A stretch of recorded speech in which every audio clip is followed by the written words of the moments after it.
하나님께서 이 시간 우리 모두에게 은혜 주시기를 소망합니다. 오늘 본문은 르호보암 왕에 대한 내용입니다.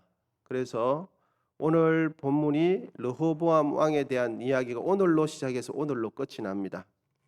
지난 본문까지는 북이스라엘의 왕 여로보암 왕에 대해서 나누었습니다. 이름이 상당히 비슷하죠. 북쪽 초대 왕은 여로보암 왕이고 솔로몬의 그 뒤를 이은 왕은 남유다의 르호보암 왕이 됩니다. 이 남쪽 왕도 참 안타까운 현실이지만 북쪽 이스라엘의 왕의 그 죄악을 뒤따라가게 되어집니다. 여로보암 왕은 하나님께 예배하는 예루살렘 성전이 자신의 나라 안에 있음에도 불구하고 우상 숭배, 아세라 숭배를 받아들여 백성들을 불신과 타락으로 이끌어가게 됩니다. 본문은 여로보암의 부모가 누구인지를 밝혀주고 있는데 그의 부친은 당연히 솔로몬 왕이 될 것입니다. 솔로몬 왕의 아들이 르호보암 왕이거든요. 그런데 그의 어머니가 누군가, 그의 모친은 누군가 성경은 기록해주고 있는데 암몬 여자 나아마가 된다 이렇게 기록해주고 있습니다. 여러분 21절 끝부분에 한번 보시면 이렇게 기록되어 있습니다. 그의 어머니의 이름은 나아마요 누굽니까? 암몬 사람이었다 이렇게 기록해주고 있습니다.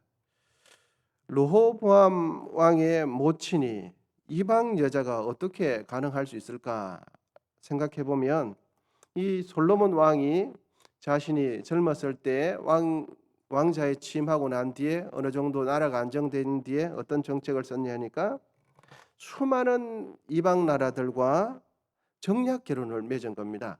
그래서 나라의 이익을 도모하기 위해서 나라의 안정과 평화를 위해서 애굽, 이방 여러 나라들과 정략 결혼을 맺은 겁니다. 그 결과 오늘 본문에 있는 르호보암 왕의 모친이 암몬 여자가 될 수 있었던 것이죠. 여러분 본문 22절과 23절부터는 여로보암 왕 시대의 타락상을 보여주고 있거든요. 23절과 24절 천천히 한번 읽어보도록 하겠습니다. 23절 같이 읽도록 하겠습니다. 시작. 이는 그들도 산 위에와 모든 푸른 나무 아래에 산당과 우상과 아세라상을 세웠음이라. 24절도 같이 읽도록 하겠습니다. 그 땅에 또 남색하는 자가 있었고 여호와께서 이스라엘 자손 앞에서 쫓아내심 국민의 모든 가증한 일을 무리가 본받아 행하였더라. 북이스라엘 나라뿐만 아니라 남유다 역시 하나님께서 가증하게 여기시는 이방 종교 의식과 이방 종교에서 파생된 그들의 삶의 방식을 그대로 받아들인 거예요. 그래서 르호보암 왕만 타락한 것이 아니라 그 시대 그 지도자 아래 영향을 받고 있는 모든 사람이 영향을 받게 되어집니다. 그래서 우선적으로는 영적인 타락을 가져왔고요. 그 다음에 윤리적인 타락을 가져왔고 결국에는 성적인 타락까지 가져오게 된 것입니다. 그래서 이 죄악이 마치 논에 물이 갇혀 있다가 그 봇물이 터지듯이 그 물꼬가 터짐으로 인해서 죄악의 물꼬리 쏟아지기 시작한 거죠. 여로보암 왕은 이렇게 타락할 수 있었던 여러 가지 이유가 있을 것인데 오늘 본문에 의하면 아마 그의 모친이 암몬 여자인 것을 알고 어렸을 때부터 신앙 교육을 제대로 받지 못한 이유 중에 하나가 또한 될 것이다 라는 것을 생각해 볼 수가 있습니다. 르호보암 왕은 암몬 출신의 어머니로부터 신앙 교육을 어릴 적부터 잘 받지 못했을 것입니다. 여러분 사람은 주위에 자연스럽게 주위 환경에 영향을 받게 되어지죠. 우리의 자녀들의 삶과 신앙은 자녀들의 삶과 신앙에 가장 영향을 많이 줄 수 있는 사람은 누구일까요? 그렇죠. 부모님이 되는 겁니다. 그래서 부모님의 삶과 신앙을 자녀들은 자연스럽게 출가하기 전까지 같이 부모님의 그늘 아래 있으면서 듣고 보고 생각하게 되어지지요. 그래서 부모님께서 집 밖에서는 아무리 은혜로운 말을 해도 집에 들어와서 하는 그 모습을 보면서 부모님들은 실제적인 신앙은 저런 거구나, 삶은 저런 거구나 라고 이해하게 되어지는 거죠. 이런 말이 있지 않습니까? 여러분, 교회에 어느 한 집사님께서 신방을 받게 되어졌습니다. 그래서 교회 목사님이 오시니까 그 자녀들에게 이제 교회 목사님이 오시니까 집에서 늘 성경 읽던 거 생각하고 자녀들에게 이제 목사님이 오셔서 같이 예배 드리려고 하고 있을 때 자녀들에게 이렇게 말합니다. 얘야, 엄마가 늘 보던 거 있잖아. 이제 가져와 예배 드리게, 이렇게 한 거예요. 그래서 엄마 생각에는 뭘 염두에 두고 그 말 한 겁니까? 맞습니다. 성경책, 엄마가 늘 보던 거 가져와 이렇게 하니까 성경책 가져오라고 생각한 거죠. 그러니까 네 하고 있는데 아이가 뭐 가져온 줄 아십니까? 리모컨을 가져온 거예요. TV 리모컨. 예. 이제 그런 거죠. 예배 드리고 목사님 오시니까 늘 성경 보고 기도하는 거, 이렇게 또 칭찬도 받고 싶고 또 이런 마음에 성경책 가져오려고 늘 엄마가 보는 거 늘 가까이 하는 거 가져오렴 이렇게 했더니 네 했는데 TV 리모컨을 가져온 거예요. 여러분, 자녀들은 진짜 영향을 받는 것은 부모가 하는 말이 아니라 부모가 실제적으로 아무도 안 보는 것 같은 그 상황 속에서 하는 행동에 영향을 받게 되어지는 거죠.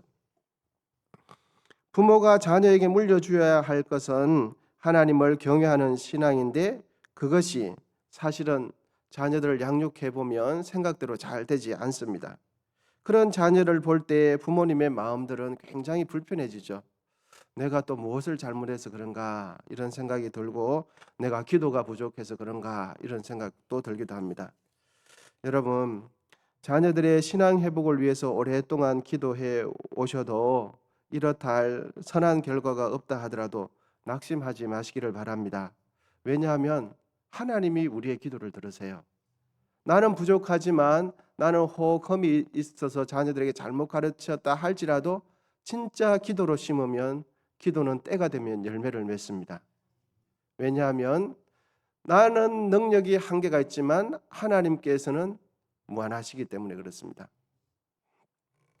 그래서 내 때가 아니라 하나님께서 정하신 때에 하나님께서 꼭 응답해 주실 것을 믿으면서 오늘도 자녀들의 신앙을 위해서 기도하시기를 바랍니다. 5년 정도 기도했는데 열매가 없어도 낙심하지 마시기를 바랍니다. 10년 정도 기도했어도 20년 정도 기도했어도 나는 점점 늙어가고 나이가 들어서 힘이 없지만 여러분, 하나님은 늙지 않으세요. 하나님은 능력이 부족하지 않으세요. 하나님은 그 능력이 상황에 따라서 가능하기도 하고 불가능하기도 그렇지 않습니다. 항상 무한한 능력을 가지고 계신 분이 우리가 믿는 하나님이십니다. 그러면서 그렇기 때문에 기도로 심어 놓으면 되는 겁니다. 그래서 우리가 오랫동안 기도했는데 기도가 응답이 안 될 때는 그때 우리가 하지 말아야 할 것은 낙심만 하지 않으면 됩니다. 그래서 하나님 붙들고 계속해서 기도하면 하나님의 때에 이루실 것을 꼭 믿으시기를 기원드립니다. 그리고 오늘 본문에 보시면 25절부터 28절은 남유다가 애굽 왕 시삭의 침공을 받아서 남유다가 보유하고 있던 보물과 금 방패를 빼앗기는 내용들이 기록되어 있습니다. 여러분, 26절, 27절입니다. 같이 한번 읽어보도록 하겠습니다. 시작. 여호와의 성전의 보물과 왕궁의 보물을 모두 빼앗고 또 솔로몬이 만든 금 방패를 다 빼앗은지라. 르호보암 왕이 그 대신 롯으로 방패를 만들어 왕궁문을 지키는 시위대 대장의 손에 맡기매. 아멘. 그리고 이렇게 침공을 당해서 남유다의 르호보암 왕이 다스리는 이 나라의 경제적인 빈곤 상태가 찾아왔는데 그 빈곤함이 본문 28절에 기록되어 있습니다. 얼마나 빈곤하게 되었는지 이런 28절을 보면 유추해 볼 수가 있습니다. 왕이 여호와의 성전에 들어갈 때마다 시위하는 자가 그 방패를 들고 갔다가 시위소로 도로 가져왔더라. 이렇게 기록하고 있습니다. 그러니까 왕이 성전을 지나갈 때는 경호병들이 놋 방패를 가지고 왕이 지나갈 때는 가지고 있다가 왕이 지나가고 나면 놋 방패를 다시 경호실에 갖다 놓아야 할 정도로 빈곤했어요.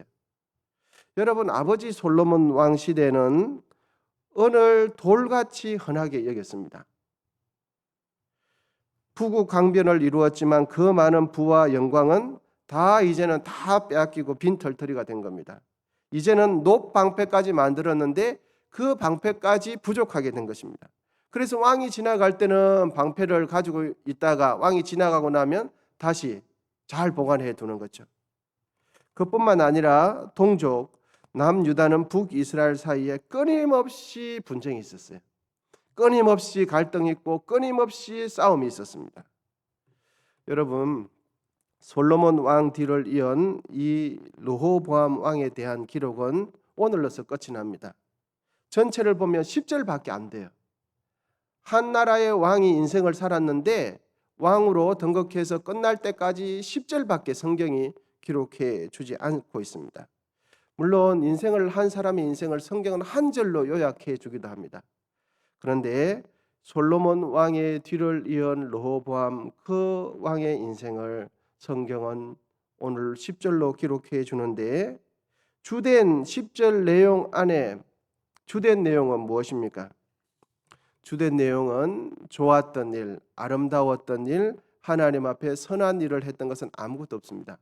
우리가 살펴보고 있지만 르호보암 왕은 하나님을 노엽게 하였더라. 이 내용이 기록되어 있고 그리고 애굽의 시삭에게 공격을 당해서 나라가 가난하게 되었더라. 이 내용이 기록되어 있고 동족끼리 끊임없이 전쟁을 하고 그 다음에 성경은 한 줄 딱 기록해 주기를 그의 조상들과 함께 장사되었더라. 이렇게 기록해 주면서 르호보암 왕의 인생은 끝이 납니다. 여러분, 이것이 전부입니다. 이제 말씀을 맺도록 하겠습니다. 하나님은 모든 사람의 인생을 정리를 해주시고 결산을 하시는데 우리도 언젠가는 본문의 르호보암 왕처럼 인생을 정리하는 날이 오게 되어지죠. 그런데 오늘 본문의 르호보암 왕의 인생을 정리하신 하나님께서는 르호보암 왕을 10줄로 기록해 줬는데 우리가 하나님 앞에 섰을 때 하나님은 나의 인생을 몇 줄로 정리해 주실까? 하나님은 나의 70, 80, 90 수의 인생을 몇 절로 나의 인생을 정리해 주실까? 그리고 정리해 주신다면 어떤 내용으로 하나님은 나의 인생을 정리해 주실까? 하는 것입니다. 여러분, 하나님은 지나온 나의 인생을 어떻게 기록해 주실 것이라고 생각하십니까? 기록해 주신다면 어떤 내용으로 나의 인생을 정리해 주실까요? 기도하겠습니다. 하나님 아버지, 오늘 감사합니다. 오늘도 귀한 초등부 선생님들과 함께 예배드리고 또 귀한 선생님들의 특성을 통하여 은혜 받고 또 우리 모두가 여름 성경학교 수련을 위해서 함께 기도했습니다. 하나님 아버지, 우리 교회학교 여름 성경학교 수련회 잘 진행되게 하시고 하나님 만나는 성경학교 수련회 될 수 있도록 은혜 베풀어 주시옵소서. 또한 이 시간 정성껏 애물 드린 손길 위에 함께 하시고 권성에 속한 모든 권속분들 삶의 자리에서 승리할 수 있도록 도와주시고 나라와 민족 가운데 은혜를 베풀어 주시옵소서. 이제는 우리 주 예수 그리스도의 은혜와 하나님 아버지의 담없는 사랑과 성령의 교통하심이 여름 성경학교를 준비하며 특성한 초등부 선생님들과 또한 교회 학교에 속한 모든 교육부서 수련회 성경학교 비전터리 가운데 또한 더욱 하나님께서 기뻐하는 삶을 살아내기로 다짐하는 우리 모두 위에 이제로부터 영원히 함께 하시기를 간절히 축원하옵나이다. 아멘. 이제 주의 삼창하시고 계속해서 기도하도록 하겠습니다.